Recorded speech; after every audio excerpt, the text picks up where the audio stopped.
Ketemu lagi saudara-saudaraku dengan saya, Hairudin Lubis, praktisi meditasi yang akan berbagi pengalaman terkait dengan meditasi. Tidak terasa hari ini sudah episode yang ke-31. Kalau dihitung jamnya kira-kira berapa jam ya? Banyak deh. Sudah masuk episode 31. Mudah-mudahan saya masih bisa terus berbagi dengan apa yang saya pahami, apa yang saya alami untuk kita semua. Dan untuk itu saya mohon doa restu saudara-saudaraku agar saya tetap sehat, kita semua tetap sehat, bisa berbagi pengalaman untuk saling memenuhi. Kali ini saya akan mendiskusikan tentang apa itu spiritual dan apa itu ritual. Tentu banyak pandangan-pandangan yang bisa menjadikan kita berbeda terkait istilah spiritual dan ritual. Tapi kali ini saya akan menyampaikan pandangan saya terkait dengan spiritual dan ritual. Spiritual saya pahami adalah merupakan upaya untuk mencari tahu apa itu spirit, bagaimana potensi diri kita sebagai ciptaan, bagaimana Tuhan itu sendiri, dan bagaimana hubungan Tuhan dengan yang diciptakannya. Nah, berikutnya, agar kita mampu memaknai itu semua, dan pendekatan yang saya lakukan adalah pendekatan mengalaminya. Karena dengan mengalami kita akan menjadi tahu persis apa yang harus kita lakukan terkait dengan hubungan kita dengan Tuhan kita, hubungan kita dengan diri kita sendiri, dan hubungan kita dengan makhluk ciptaan yang lainnya. Sehingga pengetahuan ini akan menjadikan kita tidak lagi ragu-ragu untuk bertuhan, bermasyarakat, dan dalam hidup dan kehidupan di alam realita ini. Ritual saya pahami sebagai sebuah upaya untuk memahami apa yang menjadi tujuan ritual itu. Tentu caranya adalah cara yang telah disepakati. Sepakati bersama, begini, lakukan agar kita mampu memahaminya. Mampu memahaminya apa yang menjadi tujuan ritual itu sendiri. Jadi secara garis besar, spiritual adalah mengalami, ritual adalah melakukan. Tergantung apa yang akan kita lekatkan pada ritual itu dalam kehidupan sehari-hari. Apakah ibadah kita masukkan dalam konsep ritual itu atau tidak, itu terserah kita. Tapi yang saya tahu bahwa ritual itu adalah sebuah cara untuk melakukan sesuatu guna kepentingan sesuatu yang tentu bermakna. Contoh-contoh sederhana, memasak dengan resep yang benar juga ritual. Baris berbaris ritual. Melakukan upacara-upacara, apakah upacara adat, upacara agama, atau segala macam, itu juga ritual. Ritual itu adalah sesuatu yang dilakukan bersama-sama atau sendiri-sendiri dengan cara-cara yang telah disepakati. Jadi artinya produk dari kita untuk kita laksanakan, sehingga kita bisa memaknai dengan sungguh-sungguh, dengan mendalam apa itu yang menjadi tujuan ritual itu sendiri. Terkait dengan spiritual itu adalah sebuah upaya untuk mengetahui siapa itu spirit, siapa itu diri kita, terkait dengan potensi yang ada dalam diri kita. Apa yang bisa kita lakukan dengan keberadaan diri kita? Berikutnya, agar kita tahu diri, berikutnya menjaga diri, dan kita paham tentang siapa kita, dan paham tentang siapa Tuhan kita, dan paham mekanisme hubungan Tuhan kita dengan yang diciptakannya, termasuk kita, sehingga kita akan menjadi lebih enak dalam berkehidupan ini. Jelas gitu. Jelas. Pada masa lalu memang spiritual selalu diartikan sebagai pencarian Tuhan untuk kepentingan diri sendiri. Saya memahaminya tidak demikian. Jadi zaman-zaman itu banyak orang melakukan spiritual, melakukan perjalanan spiritual hanya untuk dirinya sendiri. Sehingga untuk mendapatkan pengetahuan tentang yang dianggap spiritual itu, mereka mengasingkan diri dan tidak terjun ke masyarakat. Akhirnya ya sebetulnya tidak akan menjadi makna. Karena tujuan kita diciptakan agar kita saling bermakna satu antara lainnya. Saya berpandangan hasil dari perjalanan spiritual itu hendaknya kita mampu mengimplementasikan dalam hidup dan kehidupan kita. Kita berbagi kepada masyarakat kita berbagi kepada keluarga kita tentang apa yang kita dapat dari berspiritual itu. Berspiritual sebuah temuan yang kita mengalaminya. Kita mengalaminya. Bukan karena kata orang lain, bukan karena literatur, bukan karena ada hal-hal yang membuat kita menceritakan sesuatu karena ada orang lain yang memberitahu, bukan itu. Jadi spiritual itu, produk dari spiritual itu karena mengalami. Nah, terkait dengan bagaimana mekanisme kerja spiritual ini, tentu akan mengacu kepada ajaran-ajaran agama. Karena spiritual itu produk dari agama. Terserah agamanya agama apa aja. Atau kita tidak bisa menyebut sebagai agama, tapi spiritual itu produk dari Tuhan.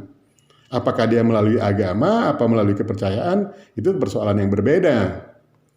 Karena agama juga yang menyebut sebagai agama kita manusia.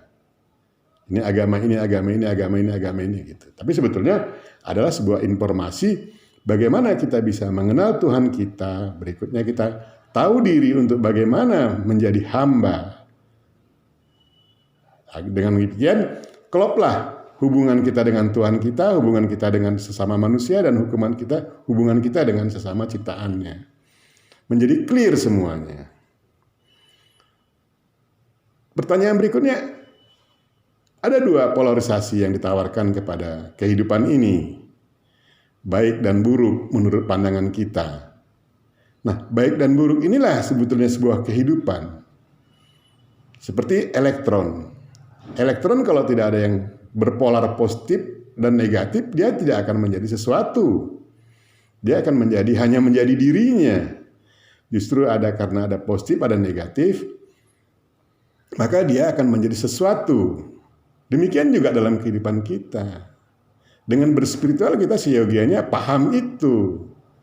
Tidak ada menjustifikasi sianu jelek, sianu buruk, tapi kita paham itu bahwasanya ada dua polar yang ditawarkan. Agar apa? Ada kehidupan, dan itu domainnya Tuhan. Tidak domain kita untuk menilainya. Kita nggak punya hak nilai karena kita bukan pengadil. Kita bukan penilai. Tuhanlah yang maha adil untuk bisa menilai, yang maha bijaksana untuk bisa memutuskan. Kita hanya menjalankan itu. Nah, seyogianya ketika kita mampu berspiritual dengan baik, kita akan menjadi orang yang lebih toleran. Orang yang lebih maklum dengan segala keberadaan. Tidak kita mengecilkan makna Tuhan yang rahmatan lil alamin itu. Tidak kita menyatakan bahwa Tuhan hanya milik kita, milik kelompok kita, yang lain salah. Kita menilai bahwasanya kita duluan beragama, yang lain belakangan beragama, tidak begitu. Jadi dengan berspiritual kita lebih paham makna dari hidup dan kehidupan kita. Untuk apa? Untuk dapat melaksanakan apa yang menjadi harapan Tuhan kepada kita manusia sebagai ciptaannya. Dan kita diberi pemahaman bahwa kita adalah makhluk yang sempurna dari ciptaannya. Kita harus wujudkan bagaimana yang sempurna itu. Apakah karena kesempurnaan kita terus kita mengecilkan makna Tuhan, bahwa Tuhan itu adalah bagian hanya dan untuk kelompok kita. Spiritual harus memandang bahwasanya yang semua yang ada adalah produk Tuhan, Tuhan kita. Tuhan yang memproduk semuanya. Dengan demikian kita akan memandang apapun yang terjadi dalam luar diri kita adalah sebagian daripada proyek Tuhan itu, kehendak Tuhan itu. Nah, kita memang diberi tawaran dua pilihan untuk memilih polar yang mana. Polar yang kita anggap baik dengan beragama dengan baik, dengan perilaku dengan baik, atau yang lainnya. Nah, ketika kita mengambil sikap dari salah satu pilihan itu, maka kita harus bijaksana untuk berkehidupan bersama dengan yang bukan yang bukan dari bagian dari apa yang menjadi pilihan kita gitu. Caranya bagaimana? Kita tidak boleh bersembunyi. Kita tidak boleh menghindar, tapi jalani kehidupan itu. Bukan masalah kalah menang antara kita dengan dia, bukan masalah kalah menang, tapi bagaimana kita membangun keharmonisan dari kehidupan dua polar ini gitu.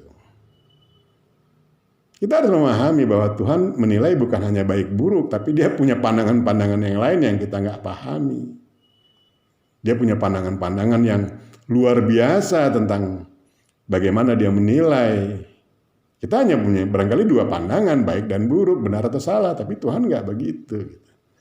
Karena dia memang Tuhan, dia mempunyai semuanya. Jadi saya pikir spiritual adalah sebuah upaya untuk mengenali apa itu spirit, potensi diri kita sebagai manusia, Tuhan itu sendiri, dan hubungan Tuhan dengan ciptaannya. Dengan demikian kita jelas, kita akan menjadi jelas apa maksud tujuan kita diciptakan, apa yang goal yang harus kita capai dari pemahaman tentang berspiritual itu. Dan itu tidak akan pernah berhenti, tidak akan pernah kita berhenti cukup sampai di sini pelajaran spiritual saya karena gini, tidak begitu. Karena kita nggak cukup sebetulnya daya pikir dan daya nalar kita untuk memahami Tuhan dengan segala konsep sistem yang dibangunnya. Oleh sebab itu, jangan pernah berhenti berspiritual. Teruslah berspiritual, teruslah mencari. Karena kalau menurut pandangan saya, apa yang saya pikirkan hari ini belum tentu besok benar. Karena pemilik kebenaran mutlak adalah yang maha benar. Oleh sebab itu, tugas kita adalah terus mencari. Kita jangan takut untuk berpikiran out the box terkait dengan Tuhan dan bagaimana mekanisme hubungan Tuhan dengan kita. Bukan berarti kita harus klaim kita yang benar, leluhur kita tidak benar, bukan begitu. Tapi kita mencari terus untuk mengetahui kebenaran yang betul-betul sampai pada saatnya kita nggak bisa lagi mencari kematian. Baru kita dievaluasi, baru kita tahu apakah sudah benar sepanjang hidup saya sebagai manusia fisik menjalankan kehidupan ini. Baru dievaluasi lagi. Karena kita nggak ada yang bisa menilai bahwasanya benar atau salah itu nggak bisa menilai. Karena kita memang tidak punya hak nilai. Kita nggak punya hak untuk menilai. Kita hanya bisa menilai untuk kepentingan compare, nilai banding dari apa yang harus kita lakukan. Itulah spiritual. Terkait ritual. Ritual, apakah ritual produk spiritual? Ritual itu kan melakukan sesuatu untuk tujuan sesuatu dengan cara-cara yang kita sepakati. Artinya produknya produk manusia. Dari mana idenya datang itu tentu dari pemahaman spiritual. Gitu. Karena kalau tidak ada pemahaman itu, tak akan bisa kita membangun sebuah ritual yang kita sepakati bersama. Untuk apa? Untuk sebuah upaya untuk bisa memaknai lebih dalam apa yang menjadi tujuan dari ritual itu. Tujuan dari melakukan itu.